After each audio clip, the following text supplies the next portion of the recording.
सर्दियों में तिल गुड़ खाना बहुत अच्छा होता है और हम लोग कई तरह की चीज़ें तिल गुड़ से बनाते भी हैं। तो ये जो सर्दी की तिल गुड़ की रेसिपी है बिल्कुल अलग है जो हमने बनाई है। स्वाद भी इसका बिल्कुल हटकर है औरों से। कहने को तो ये तिल गुड़ रोल है, सस्ते में घर पर तैयार हो जाता है, झंझट भी नहीं है इसको बनाने में। लेकिन बाजार से लेने जाए तो ये बहुत महंगी पड़ती है।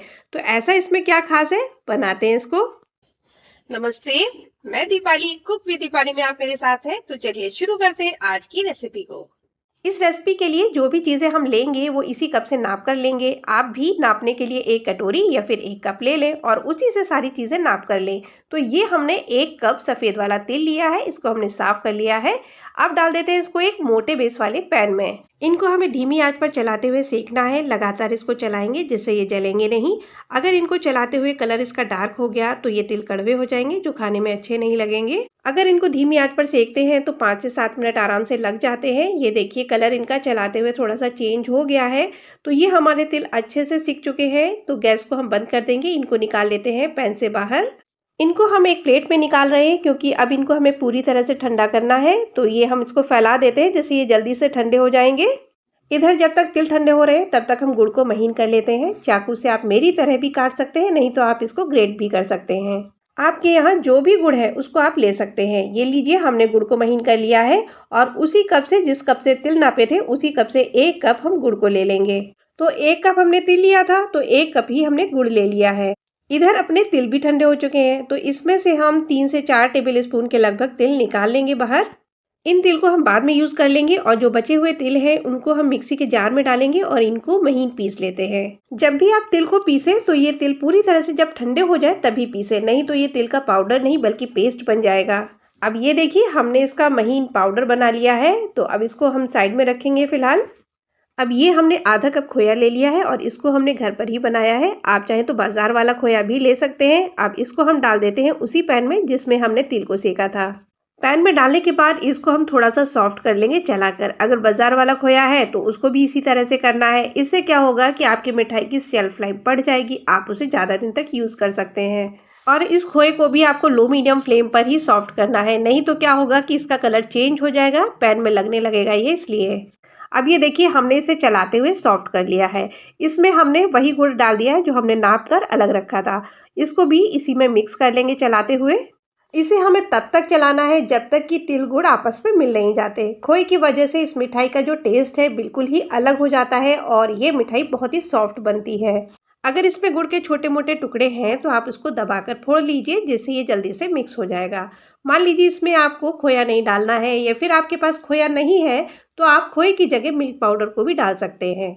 दोनों चीज़ें अच्छे से मिक्स हो गई हैं तो अब इसमें हम डाल देते हैं पिसे हुए तिल। तिल डालने के बाद सबको एक बार फिर से मिला लेंगे। बस आपको इतना ध्यान रखना है कि गैस की फ्लेम को तेज नहीं रखना है। ये पूरा प्रोसेस जो है लो मीडियम फ्लेम पर ही होगा। जब तिल अच्छे से मिक्स हो जाए तो जो हमने साबुत तिल बचाए थे उसमें से आधे तिल इसमें डाल देंगे। बाकी बचे हुए तिल को हम बाद में यूज करेंगे। ये हमने डाल दिया है आधा छोटी चम्मच इलायची का पाउडर और सबको हम चलाकर फिर से मिक्स कर लेंगे। अभी ये पतला है, इसे तब तक चलाएंगे जब तक कि ये गाढ़ा होकर इकट्ठा ना होने लगे। इसको चलाते हुए हमने गाढ़ा कर लिया है। ये पहले की अपेक्षा काफ़ी गाढ़ा हो चुका है और इसमें गुड़ है तो गुड़ की वजह से ये ठंडा होने के बाद और भी गाढ़ा हो जाएगा। इसको अब हम और नहीं चलाएंगे, गैस को अब हम बंद कर लेते हैं।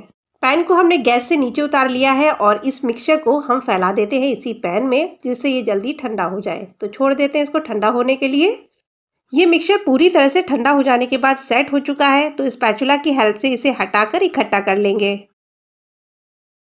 ये हमने बटर पेपर ले लिया है, इस पर हम घी लगाकर इसको चिकना कर लेंगे। आप बटर पेपर की जगह एल्युमिनियम फॉइल या किसी साफ पॉलीथीन को भी ले सकते हैं जो बड़ी हो। मिक्सचर को हमने बटर पेपर पर रख लिया है और इसे अब हम बेल लेते हैं। बेलन को भी घी लगाकर पहले चिकना कर लें जिससे बेलने में आसानी रहे, मिक्सचर चिपके ना इस पर। जितना पतला बेल सकते हैं सब तरफ से इसे हमने बेल लिया है। ये हमने लिए हैं थोड़े से कटे हुए मेवे। मेवे में हमने काजू, पिस्ता और बादाम लिया है। जो हमने तिल गुड़ का मिक्सचर बेला है उसी के ऊपर इस मेवा को डाल देंगे। ये हमने पतली सी लेयर बिछा दी है, आप चाहें तो और मेवा डालकर इसको मोटा कर सकते हैं। बेलन से इसको हमने एक बार फिर से बेल लिया है जिससे मिक्सचर में ये मेवा चिपक जाए। अब एक किनारे से बटर पेपर को उठाएंगे और किनारे से इस मिक्सचर को रोल करते जाएंगे। धीरे धीरे रोल करना है इसको और बटर पेपर को पीछे की तरफ खींचेंगे जिससे ये जो बटर पेपर है वो रोल ना हो पाए। इसी तरह से पूरे मिक्सचर को रोल कर लेना है। हमने जो ये रोल बनाया है वो गुड़ से बनाया है। आप चाहें तो गुड़ की जगह चीनी को भी डाल सकते हैं और इस तरह से तिल और चीनी का रोल तैयार कर सकते हैं। ये देखिए बटर पेपर पर थोड़ा सा ये चिपक रहा है, तो ये हम अंगूठे की हेल्प से इसे छुटाते जा रहे हैं। बस धीरे धीरे इस मिक्सचर को रोल करते हुए ये देखिए पूरा हमने कर लिया है और इस बटर पेपर को हमने डबल कर दिया है। ऊपर से बचे हुए तिल फैला दिए। तिल बिछाने के बाद इस रोल को हम एक किनारे से रखेंगे और पूरा बटर पेपर से कवर कर देंगे घुमाकर। पूरे रोल को हमने बटर पेपर से कवर कर दिया है। हल्का सा दबाकर इसे एक बार फिर से रोल कर लेते हैं और जो साइड्स हैं इसकी उनको भी दबा देंगे जिससे ये सेट हो जाए। अब इस रोल को हम फ्रिज में रखेंगे 1 से 1.5 घंटे के लिए, जिससे ये अच्छे से सेट हो जाएगा और फिर इसके हम पीस काटेंगे। फ्रिज में से इस रोल को निकाल लिया है और जो ऊपर का बटर पेपर है उसको हम हल्के हाथों से खींचकर निकाल देंगे बाहर। अब आप चाहें तो इस रोल को एक बार फिर से कटे हुए मेवे या फिर तिल के ऊपर घुमा सकते हैं, जिससे बाहर की तरफ ये चिपक जाएंगे और देखने में ये बाहर की तरफ से अच्छे लगेंगे। अब इसके हम पीस काट लेते हैं। पीस को जो है आधा इंच की मोटाई से हम काट रहे हैं। फ्रिज में रखने की वजह से ये काफी अच्छे से सेट हो चुका है, जिसकी वजह से आसानी से आप पीस इसके काट सकते हैं। इसमें खोया पड़ा है जिसकी वजह से इसे फ्रिज में रखना होगा। काट कर इसे प्लेट में अभी हम लगा लेते हैं।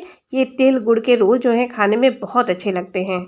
आपने देखा इस मिठाई को बनाना बिल्कुल भी मुश्किल नहीं है और इसके खाने में जो बीच बीच में मेवा आती है ना, वो इसके स्वाद को और बढ़ा देती है।